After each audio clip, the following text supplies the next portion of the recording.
There are fewer than 30 men in the world qualified to drive Formula One. A mere half dozen, perhaps, to win. At this moment, I'm inclined to think you're not one of them.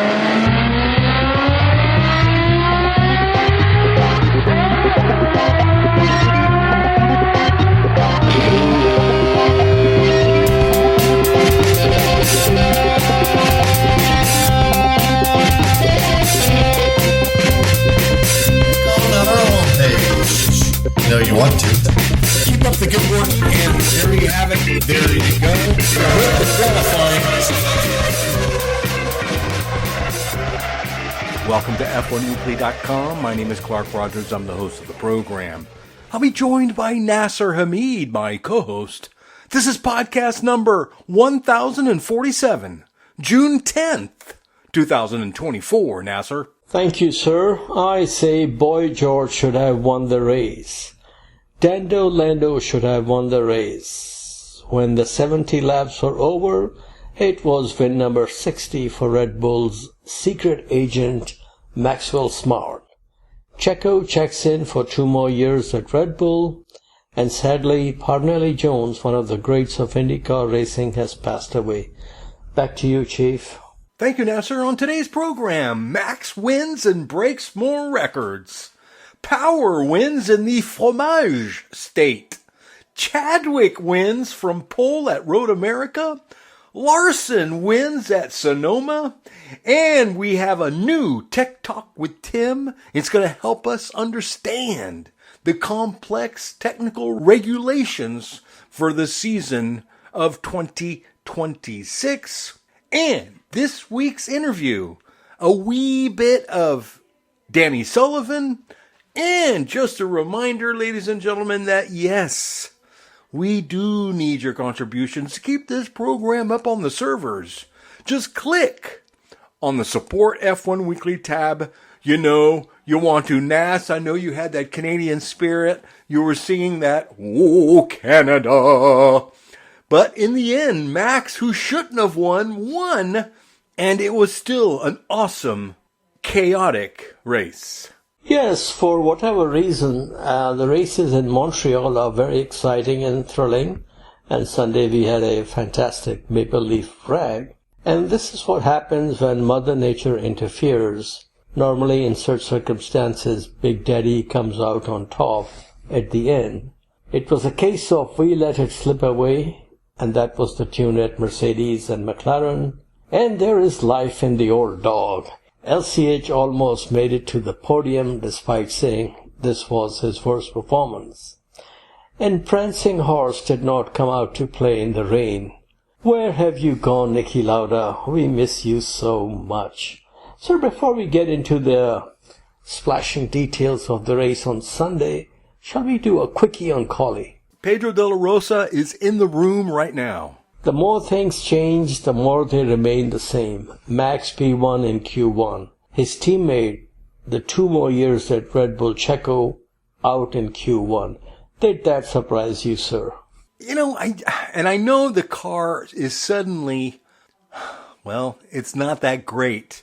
Apparently Max can still wring its neck, but this not so great for Max is killing Perez. He can't do anything with it, and he could be out of Q1 for the rest of the season. I mean, it's a little bizarre, and as we march over to Barcelona, things might perk up for Red Bull, but I'm telling you, they've got some serious suspension issues, and I don't know. Are they sandbagging maybe? Are they trying to add a little spice to this wonderful marinara sauce? Well, we'll find out in Spain. Mercedes won 2 in Q2 with Georgie Boy ahead of soon-to-be departing Ombre and Lando Norris third with Max 7. This set the stage for a surprising and rainy Q3. The rain did not come in Q3, but the result was very surprising and exciting. Russell was the star of Mercedes, setting the fastest lap, but then Max matched his time to start second on the front row. Shades of Jerez de la Frontera 1997, when the top 3 qualifiers JV, MS and HHF, which is for Heinz Harald Frentzen, all set identical times. And as per F1 rules, whoever sets the fastest time first gets the pole. Row 2 was all papaya, Norris and Piastri. Row 3 was Daniel Ricciardo, who told JV to suck it up, and Alonso. Row 4, Lewis and Yuki Tsunoda has been confirmed for 2025 at RB, which really did not surprise me. Yuki is like a line from the song Moon River. Wherever you're going, I'm going your way. Let me guess, one of your favorites, right? It is one of my favorites. Moon River. Same here. Wherever Honda is going, he is going their way. Time will tell if Aston Martin will be his breakfast at Tiffany's. Some might say he is as cute as Miss Holly Golightly, but that's another story. Row 5 was local, about to explode talent Lance Stroll and Alexander Albon, meaning after 30 races, Logan Sargent has yet to outqualify his Thai teammate, and as things turned out in race, Logan Sargent is working overtime to make sure he does not have a seat next year. What was your take on Collie, Senor? It was fun, good to watch. Obviously, the struggling Red Bull up front all by himself, and Sergio Perez being out in Q1 was a big one, but also the Ferraris. I am sorry, but something went wrong in Canada because I expected the Ferraris to perform very, very well here, and I was completely wrong, like I am most of the time. So, I think Ferrari was surprised that Ferrari was slow. Frédéric Vasseur, eloquent, polite, but still, he said we just have to do our work and not cry a lot like children. So, no, very interesting. And of course, now we all know that McLaren are pretty fast, copying that floor. And everybody's said it. I mean, everybody's copied Red Bull all along for quite a while since last year. And it's making everything work well for McLaren. McLaren, I think, has done the best job. And I was expecting Mercedes to compete for this win. I mean, I was excited when George was on pole. You know that LCH was going, man, am I feeling old or what? So it was tough. Yes, and my pre-race thoughts were pretty simple. This day and age, if Max is not out-qualifying other teams by half a second, it is a case of Milton Keynes, we have a problem. So based on that, I thought if the conditions remain wet and wild, man on pole position George Russell will have the best shot. On the other hand, I thought Lando Norris will win the race because McLaren has been on an uptick since winning in Miami. But as Christian Horner said in post-race interview, what goes around comes around, referring to the Miami Grand Prix where they lost the victory because of safety car. In Montreal, they won the race thanks to safety car and, of course, sheer driving brilliance of their undisputed heavyweight number one driver. Motor racing is always very exciting when you don't know who's going to win before the start of the race, because in days of uber domination, which seem to continue in Formula One from time to time, we all know who's going to win after Q3. Sunday in Montreal was different. Canadian miss made it difficult to see who will win the race. George Russell, starting from his first pole position of the season, was looking for win number 2 of his career. Do you remember his first race with Mercedes and how he, if I may use the word, B-slapped Bottas in Sahir? Exactly. Actually, that's when Bottas started to show his buttocks a lot more, calendar-wise.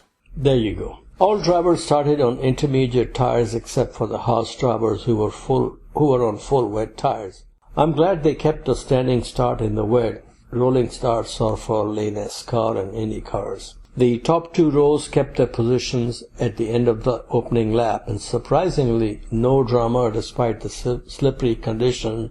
Star of the show in the early stages was Kevin Magnussen. This was very impressive. Lap 2 he passed LCH for 6th. Lap 4 he was 4th. He was moving up the field rapidly. Same lap Team Ferrari radio tells Charles Leclerc, we have engine issue but keep pushing. That you only expect from Ferrari. The heroes of Monaco became zeros in Montreal. Somewhere crossing the Atlantic, the prancing horse lost its footing. Lap 5, K-Max had the fastest lap. Now the old glory, Alonso and Hamilton were in close company. You know what is interesting and very commendable? They hardly do a Ocon or Maldonado on each other, which is very impressive. And I think even in the 2007 season, they did not do a Suzuka special. Do you recall if there was any coming together between Lewis and Alonso as teammates in 2007? I don't. I don't really recall 2007, as you know, but no, these guys are professionals, and it is fun to watch the old guard hanging in there. I mean, going off topic real quickly, the other day I was noticing that Boris Said is still driving, and he drove in NASCAR recently. He's 61 years old, so these things could last for a long, long time if they eat salads every day, I suppose. I don't know what's going on, Nasir, but it's crazy. Staying offbeat, you know, his father, Bob Said, made it to Formula One, but that's another story. Shall we go back to the race? Please. Okay, top 5 after lap 10 of 70. Russell, Verstappen, Norris, Piastri, Alonso. DRS was enabled for the first time on lap 19. Lando put it to good use to take second from Max, and to borrow a phrase from David Hobbs, was immediately all over George like a cheap suit. A lap later, Lando was looking like a sharp-dressed man as he took the lead to be ZZ Top, or ZZ Top in England. Max also passed Russell. This was the beginning of the end of high hopes of George Russell and Mercedes to win race number 1 of the season. What the clouds could not do, Logan Sargent did on lap 25. He spun, not for the first time in the race, but this time Sargent was stranded on the track. I mean, you know, he's a nice kid. I think he's a good talent, but this is his second year in Formula One, and last year they had how many races? 20 plus races, right? And he's still, do you think he deserves to be in Formula One? My first question is, when they said there was a yellow and somebody hit the wall, what name came into your mind briefly? Logan Sargent. Gracias. So if Pastor Maldonado was on the field, I would have said him, but no. Now Logan Sargent has taken over the iconic Visionaries spot, and it's not good news.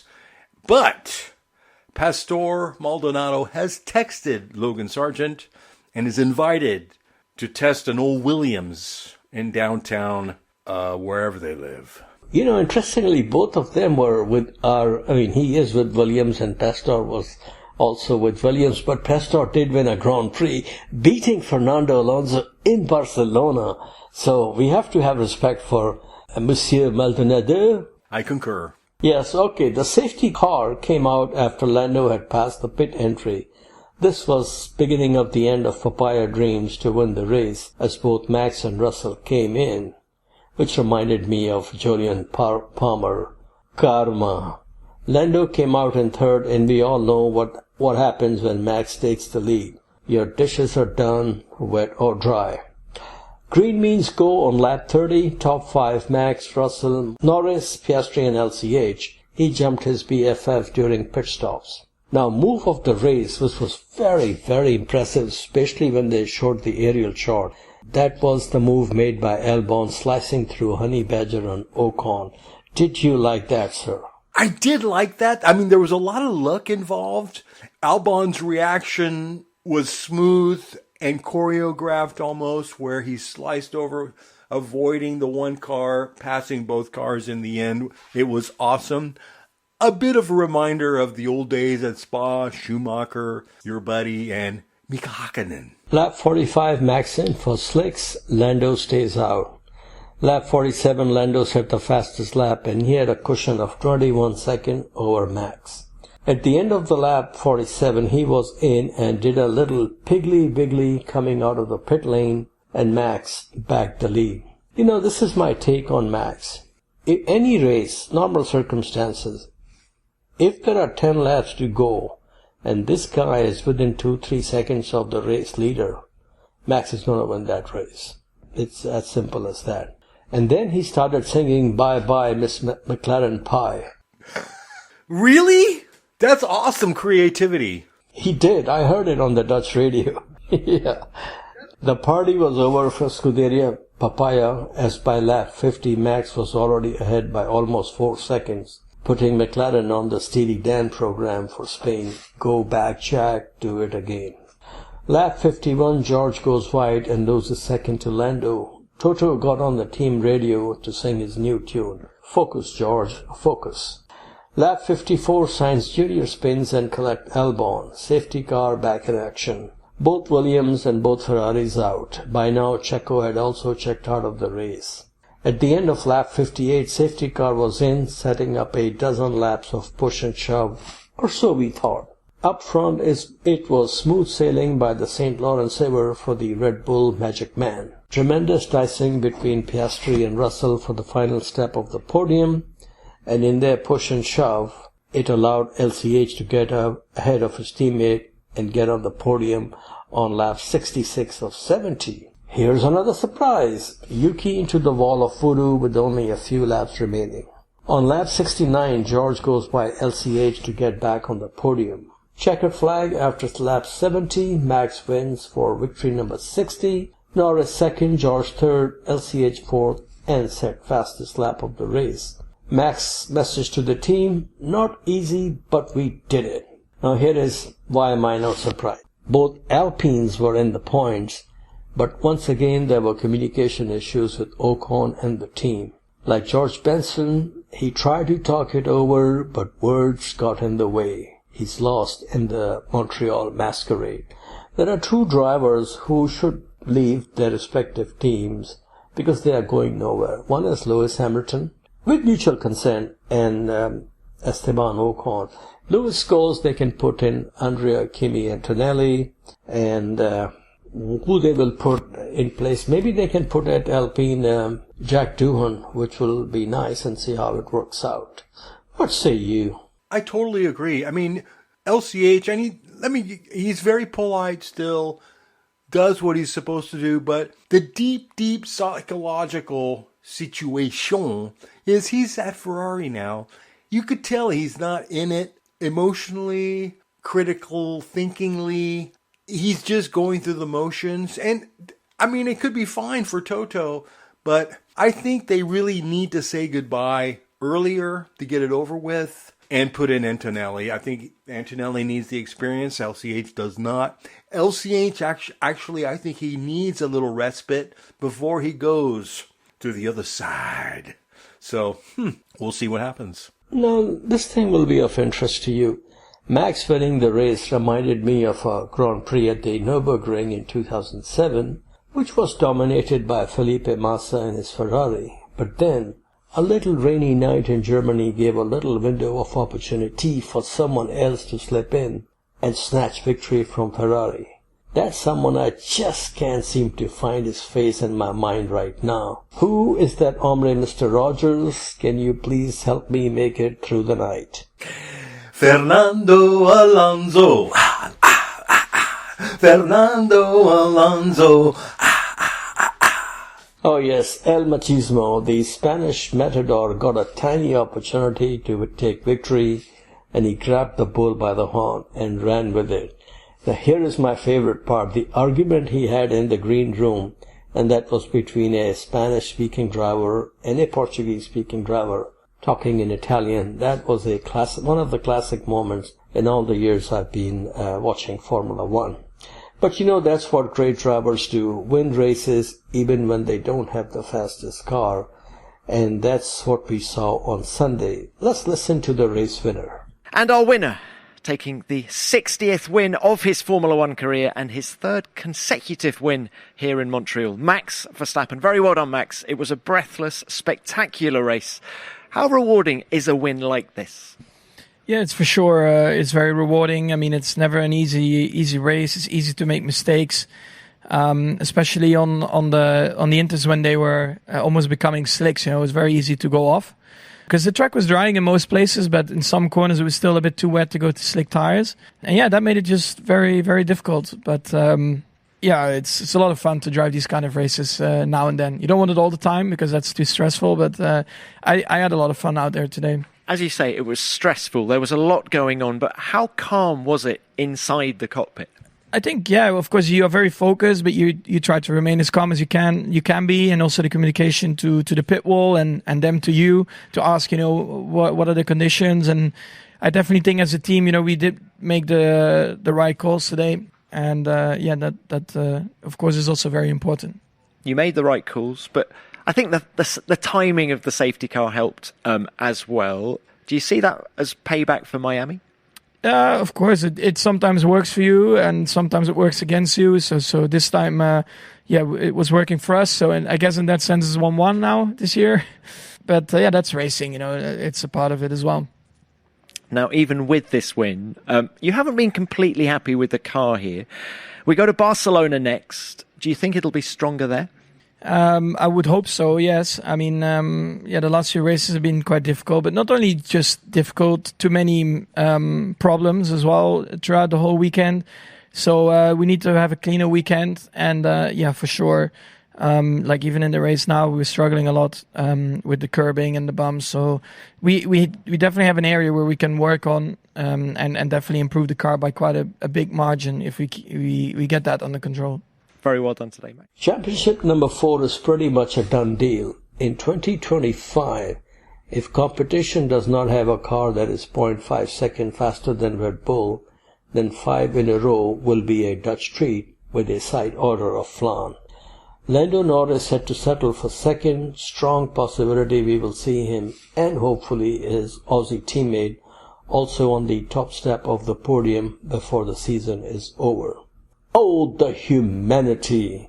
Lewis Hamilton came in for a late tire change and was looking good for a rarity since Abu Dhabi 2021, a podium finish.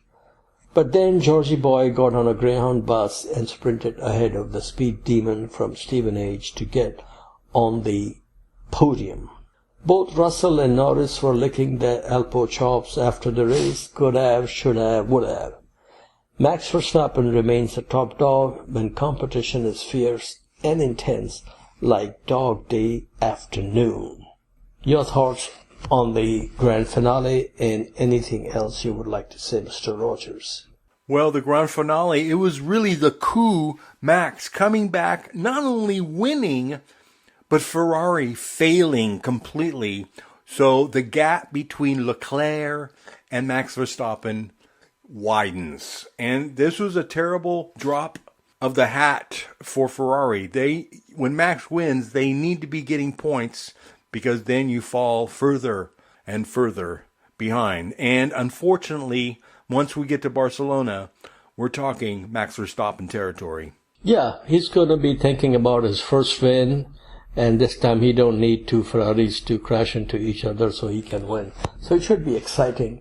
But sir, big news before the F1 entourage came to Canada. News came out that Sergio Perez has signed an extension with Red Bull.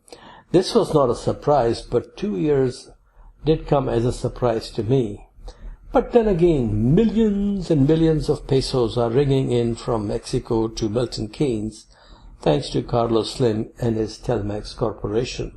As they say in a song, jets crash, hopes are dashed.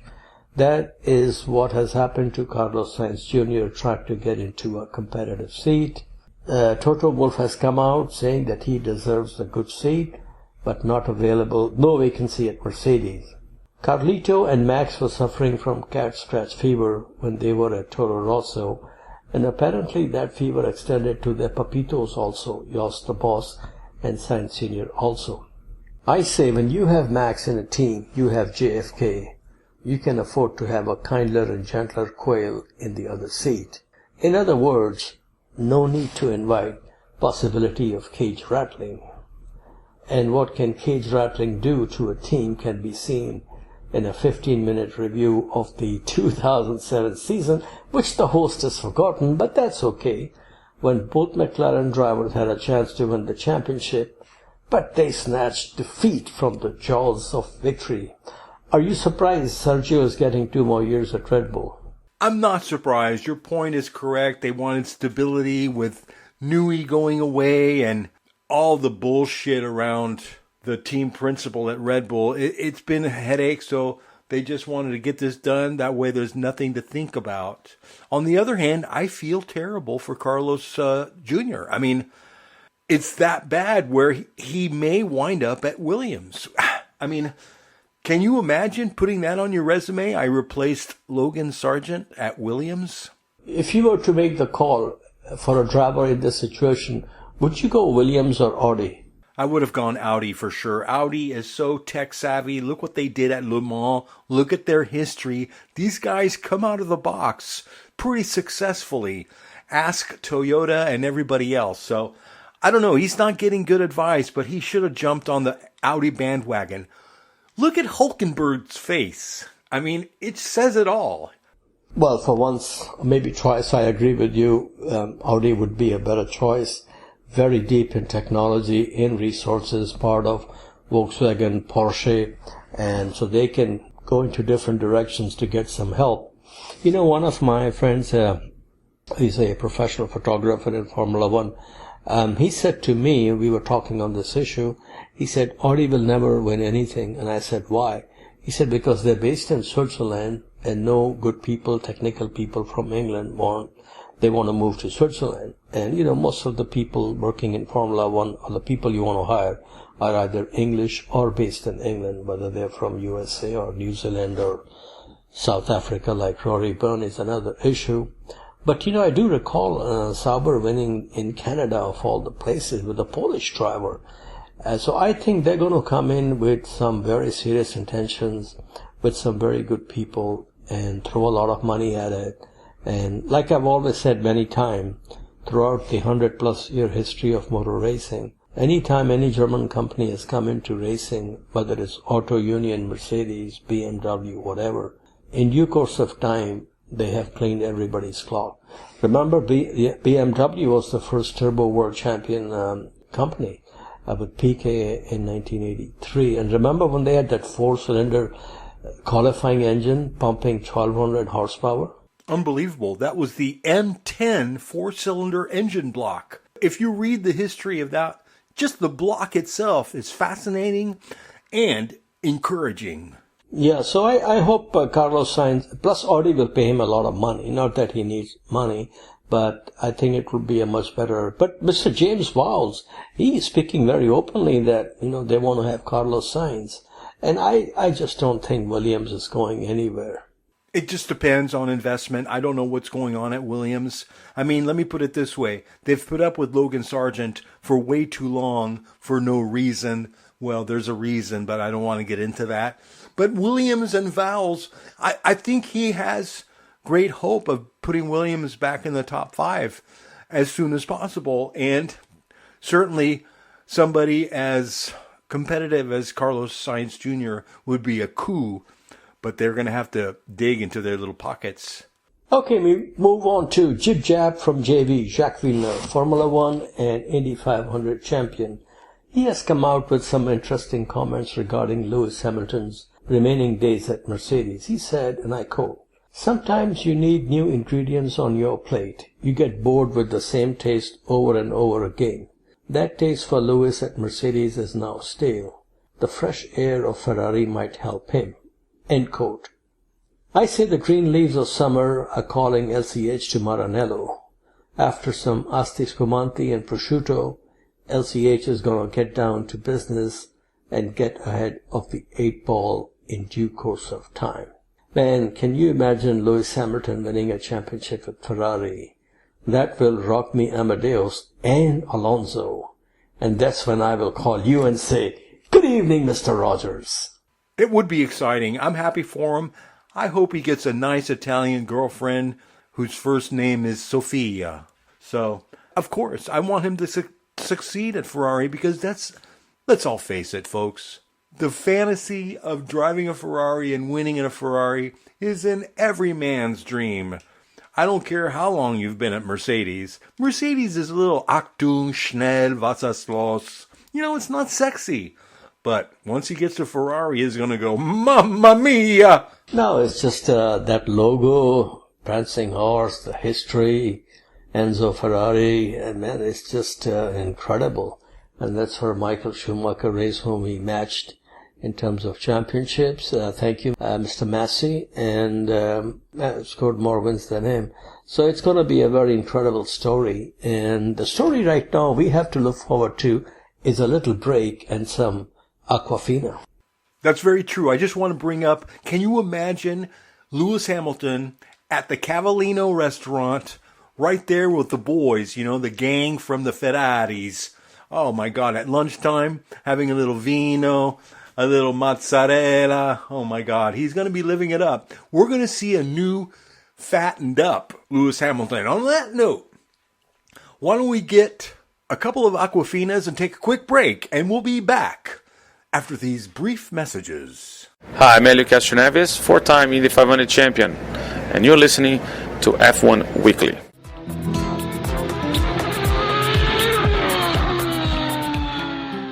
Bienvenidos, this is Desiree with your Grand Preview for the 2008 Gran Premio de España Telefónica de Formula One. Hello listeners, here we are after a 3-week hiatus. Formula One is now back on European soil and now in Spain. It's the 4th round of the season, and the race is taking place in Barcelona. Now Barcelona is a province which is part of the Principality of Catalonia. Now, Catalonia is an autonomous region in the northeast of Spain. It borders France and Andorra to the north, goes along the Pyrenees.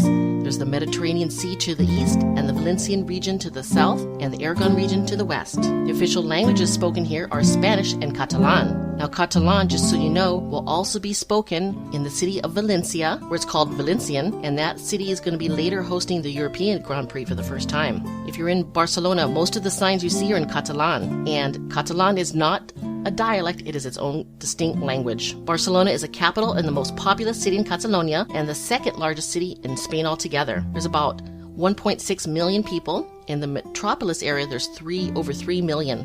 Now, the city is located on the Mediterranean coast between the mouths of 2 rivers, and they say that this city has a wealth of unique historic architecture and cultural roots going back 2,000 years. Barcelona has emerged as one of the most popular tourist destinations in Europe, and it's considered to be an important world-class city. It's a major economic center, and it's one of Europe's principal Mediterranean ports, and the Barcelona International Airport is second largest in Spain. When in Barcelona, you might visit some of the districts they have there, like the Ciutat Vella or the Gracia.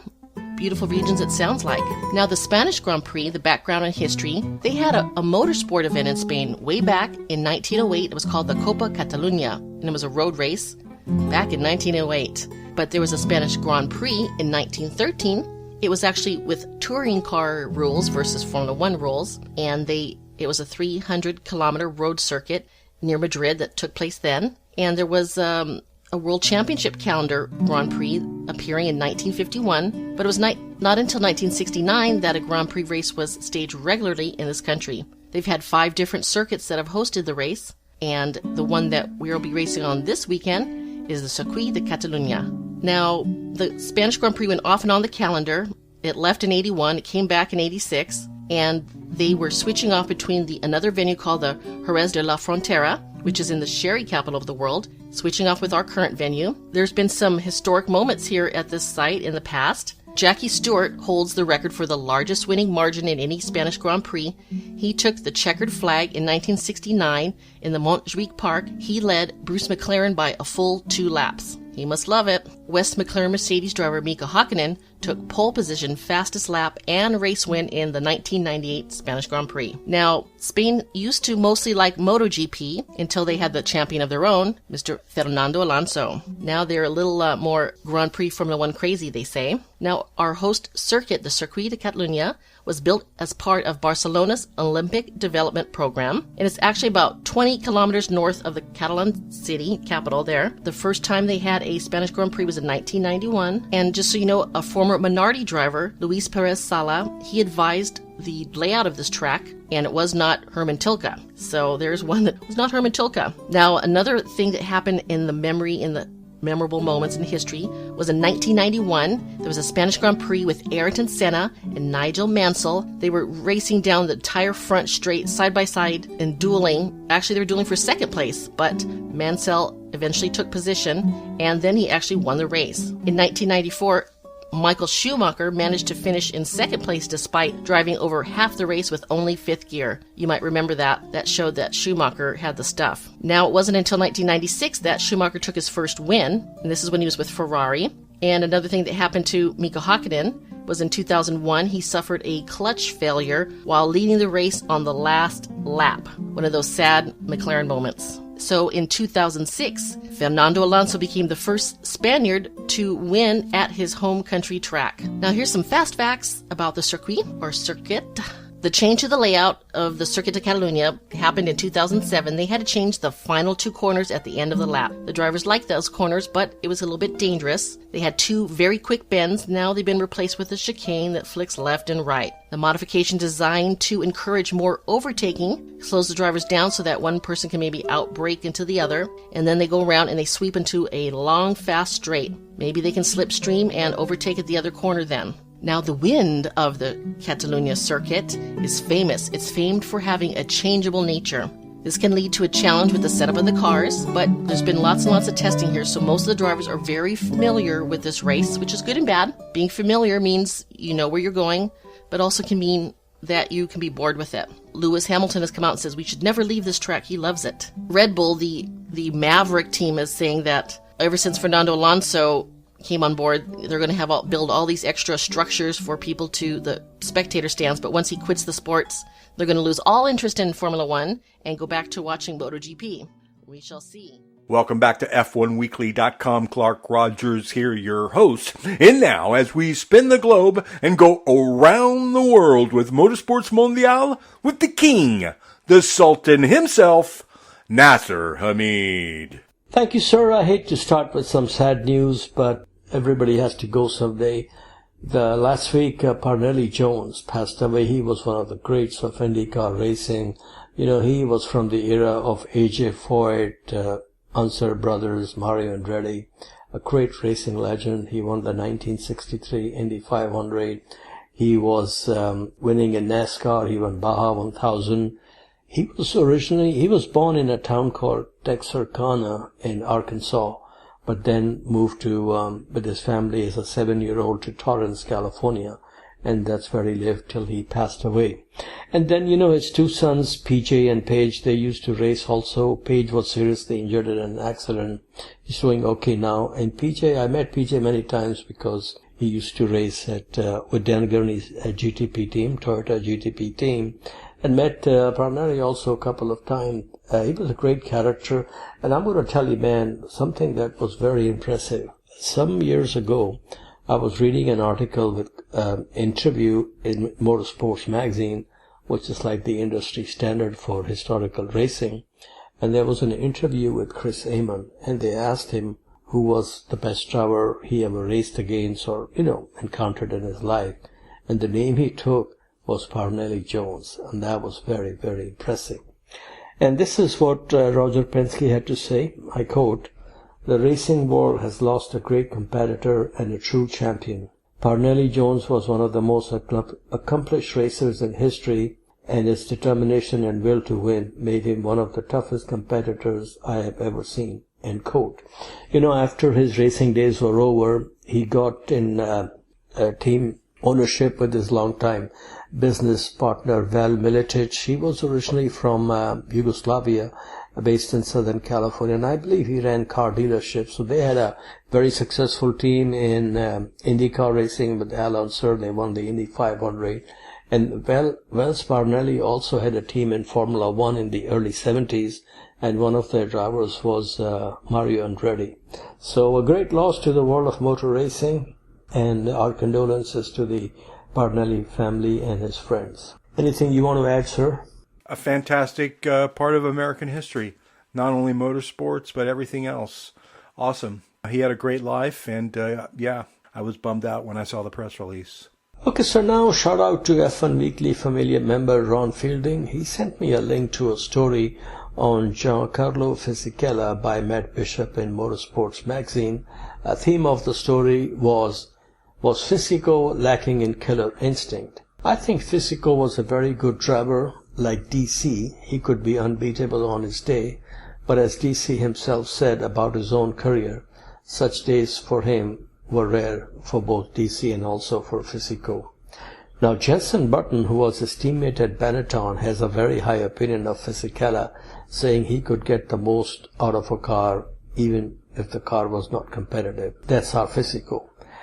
IndyCar news, this is strange, death threats against French driver Theo Pourchaire. Not sure what's up with some fans of Agustin Canapino, but they are at it again. Agustino Canapino is from Argentina and he's racing for Juncos, Hollinger Racing, and Ricardo Juncos is also from Argentina. Nice guy, and we have interviewed him in the past. Last year they issued death threats against Canapino's teammate, who at that time was Callum Ilott, after they too did tango on a track. Now they're doing the same thing with Pourchaire. The French driver made contact with Canapino last weekend, IndyCar Detroit Destruction Derby. And then McLaren team, they had a sort of a business relationship with Juncos. They have cancelled that, and they have issued a statement condemning such behavior, as there is no comment. At this time, there is no comment from Canapino's team, Juncos Hollinger. So we'll see how this thing worked out. And what the team did, they benched Agustino Canapino from the race last weekend, yesterday at Road America. As we all know, it takes one stinky fish to mess up the pool, and the IndyCar race at Elkhart Lake, which is one of the most beautiful and best tracks in this country, was won by Will Power, like you said, and it was a Penske 1-2-3.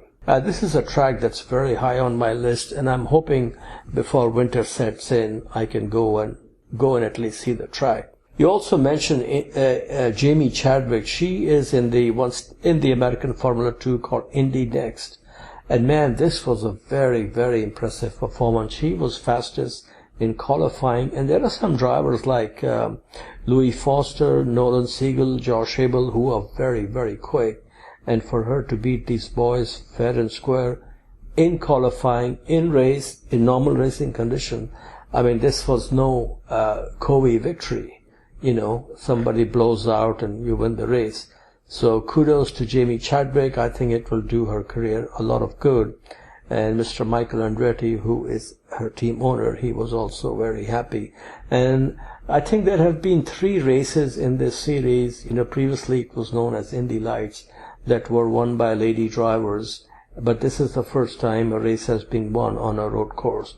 So this is very, very impressive, and I'm very happy for her. Would you have any comments, sir? I was super impressed.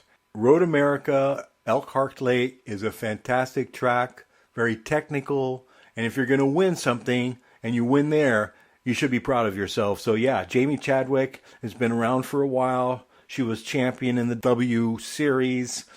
She worked with Williams. And I was super happy, and some people are saying we'll have a woman in Formula One soon. I don't know about that, but it's awesome. Yes. And sir, I think it's time to, we apologize for the sound quality, but this is an interesting brief conversation with Danny Sullivan, the spin and win meister from the 1985 Indy 500. And before we go there, just a reminder that the 1973 Canadian Grand Prix saw the first use of safety car in Formula One. So, sir, with that, shall we invite Mr. Sullivan into the palatial studios? Yes, sir. Man, I have tremendous, because I've followed your career for a long time, I have tremendous respect for you. You went from gopher to Grand Prix driver at Tyrrell. What do you think about the American in Formula One now, Logan Sargent? You think he will survive? He's in a very tough situation because the car's not very good, but he needs to kind of be almost on par with Albon, because Albon's rated. So you kind of need to at least have the speed, and you kind of have to have you got to have that. It's a little bit like about, let's just take, for example, just sidebar for a second. Okay, Sainz gets he's going to be let go because they got Lewis in the car. Sainz been quicker for that. Logan needs to have some of those moments where he's not just one session where he's quicker than Albon, but he needs to be consistently right there. Look at Daniel with Shinoda. You know, it's the same situation. The person you're going to be compared the most to is your teammate, because that's the one that's got the same car. So I think Logan's focus, and I'm not saying he's not focused, so please don't take that because I have no idea, but his focus has to be competitive or better than Albon as many times as he can. Now, speaking of Lewis, do you think he will get championship number 8 in a red car before Alonso gets championship number 3 in a green car? What say you? Yes. Yes. Yeah, it's amazing in Lewis too. I think that Alonso, let's say, I mean, he's amazing. He's tremendously fit. He's aggressive. He's got a right attitude. Mentally very strong, maybe as sharp as anybody out there. And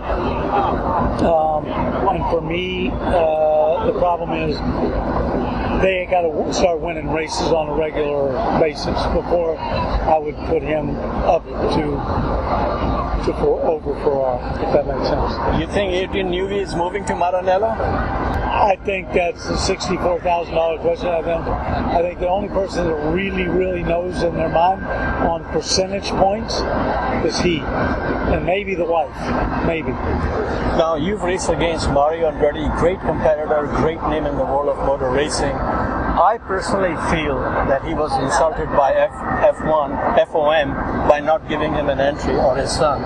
What's your take on that? I see it from both sides. The pie's cut up in 10 pieces right now. If you're one of the guys at the lower end of that pie, you don't want somebody coming in and that's maybe going to move you down one more spot to get the piece of the pie.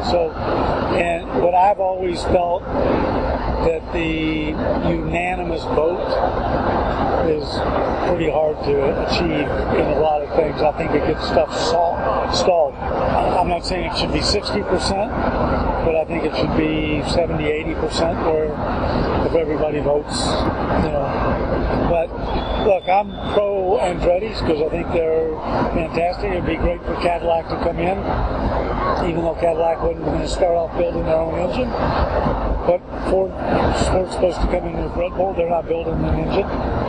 It's a shared relationship.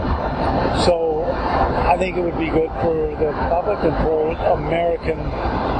We're the only country that has 3 races. Yeah. And if you really think about, Cadillac brand's still pretty big in Europe, but if you take even 5 races counting Mexico and Montreal, that's a pretty big chunk of the pie. Now, I understand you were involved in the Red Bull search for American driver. Is there any involvement you have in motor racing these days? No. Still loving it though. Yeah, and I was with the FIA for 14 years and stopped last in Mexico. Last was my last race, and so I talk and do some stuff sometimes with Formula One. But no, I'm just enjoying it. And I've got some other businesses, and we're building a racing club and P1 Motor Club that I'm a consultant on up in Fort Pierce. It's think of a country club, but with cars, tracks, garages, everything like that. Florida's version of Thermal Club? Yeah, better. But better. Of course. Florida's version of, that'd be a good way to put it. Now, I remember your comment. Remember the Michael Schumacher parking incident? I think that race, it was on CBS, and you were one of the commentators, and you made a comment that Michael thought he was cute, but he was actually very cute. Do you remember that? No. Words to that effect? No, when was it? When he did that parking in Monaco. Oh, in Monaco, yeah. Do you remember that? Yeah. Hey, look, these guys, he, Alonso, most of these guys, they're very clever. They know they're on top of it. When they're making stuff like that, they know what they're doing. Speaking of clever, do you think Captain's team was too clever in St. Pete? Any comment on that? Well, you want to take the 5th? I'm going to take the 5th because I just don't know the whole story about everything that went on. But for me, having driven for Penske for all those years, that's very unlike RP. when we were ever, look, everybody's trying to find the unfair advantage. For me, Roger's like everybody else trying to find, but he would never go over the line. So that's why it was a surprise to me. Always a great pleasure. Thank you for your time. Thank you. Bye-bye. Back to you, Nas. Thank you, sir. And sir, since the Canadian, as you know, the Canadian Grand Prix is in the French-speaking part of Canada, but the track has not been kind to French drivers. Both Jean-Pierre Jabouille and Olivier Panis broke their legs in Montreal, and I think so did, what's this guy's name from New Zealand, the young kid? Mike Tackwell. So that's a little bit more histoire on the Canada Grand Prix. Okay, sir, now we come to famous last words. Your favorite, Pedro de la Rosa, brand ambassador for Aston Martin, speaking of team's non-Spanish driver, who just happened to be team owner's son, and who has been driving in Formula One for many years now. This is what he said, very interesting, and I quote, "He's learning a lot with Fernando. They work together very well, and it's just a matter of time before we see the best lands and a big explosion of talent." End quote. Talk about putting Paco Rabanne on a pig. I see an explosion of dollars and cents in Pedro de la Rosa's bank account. Now, Mr. Rogers, you are an authority on Alonso. How much of his immense talents can be transferred or has been transferred to Lance? Well, if I was Mr. Spock, I could come up with a theory on brain waves and transference. But I can't. Lance does what he does, and he's not that bad. I mean, in Canada, he was right behind Fernando. P2, well, he finished P7. Fernando started P6, finished P6. Really, for what the Aston Martin is providing these gentlemen, Lance is doing pretty good sticking with Fernando. And you know what? If you're going to hang out with anybody in this Formula One paddock, Fernando es el más macho. Wow, sounds like you're up for a job interview with Lawrence Stroll. Exactly. They pay good money. Yeah, great. Okay, now it's time for Tech Talk from Mr. Tim Schwartz. Greetings, race fans. You may recall back in 2022, the F1 cars changed substantially due to a series of major technical rule changes mandated by the FIA. Well, just last week, the FIA announced that 2026 is going to bring a new round of large updates, and I'm here to walk through what the draft of those updates looks like and the effects that they may have on the teams and the races. The first is a 30 kilogram reduction in minimum car weight down to 768 kilograms. On its own, this change would make for faster acceleration of the cars, but as I'll discuss soon, there are also changes to power units and aerodynamics that will affect the forces on the cars. Now, there have been reports that the teams may have some trouble actually finding places to save this weight, and if they are unable to do so, some cars may start the season at a disadvantage. Thanks to safety regulations, for example crash testing of the car survival cells, teams can't get away with removing too much weight from essential safety components. So there's no pressure to put driver safety on the line in search of weight savings. That's good. That's what a governing body should do. But then finding opportunities for weight savings elsewhere in the car is already difficult. If you ask me, I don't necessarily think this is a completely bad thing. I think it means that there's one more area where the teams can compete, and as a fan, I don't have to be the one to do the hard work to find the weight savings. I just get to watch. But I do worry about better funded teams strengthening their grip on the top spots even further. Along with the reduction in weight comes a reduction in car size, with the wheelbase, so that's the distance between the front and rear axles, being reduced by about 8%, and the width being reduced by 5%. Tire width will also decrease on the fronts and rears. Tire and car shape changes will provide some opportunity for at least a portion of the weight savings discussed earlier, but this should hopefully make the cars, in the words of the FIA, more agile. Ideally, this will promote overtaking, which is often a major goal of rule changes. In 2026, floor shape will change, and the size of the floor will also be reduced. The role of the diffuser in generating downforce will be reduced as well. As the underbody elements become less responsible for the production of downforce, porpoising should continue to be alleviated as it has been for several years now. And the front winglets over the wheels are going away for 2026. The FIA expects these changes in car shape, car size, and tires to reduce downforce as well as drag. This would tend to make the cars accelerate faster but have less grip while cornering. So there is potential that this could be counterproductive to overtaking. To combat putting overtaking at risk, the principles of movable aerodynamics that we were used to with DRS will be expanded. Rear and now front wings will have movable elements. So there will be a low downforce mode called X mode, which can be used on the straights, and a high downforce mode called Z mode, which can be used while cornering. As far as power units go, the overall 1.6 liter V6 configuration remains. However, the battery capacity has doubled and the max power output capability and brake harvesting rate are tripled. Meanwhile, the power output of the combustion engine is reduced by about 30%. We'll have to see whether the gains in electrical contribution and the reduction in combustion contribution result in net faster or slower lap times.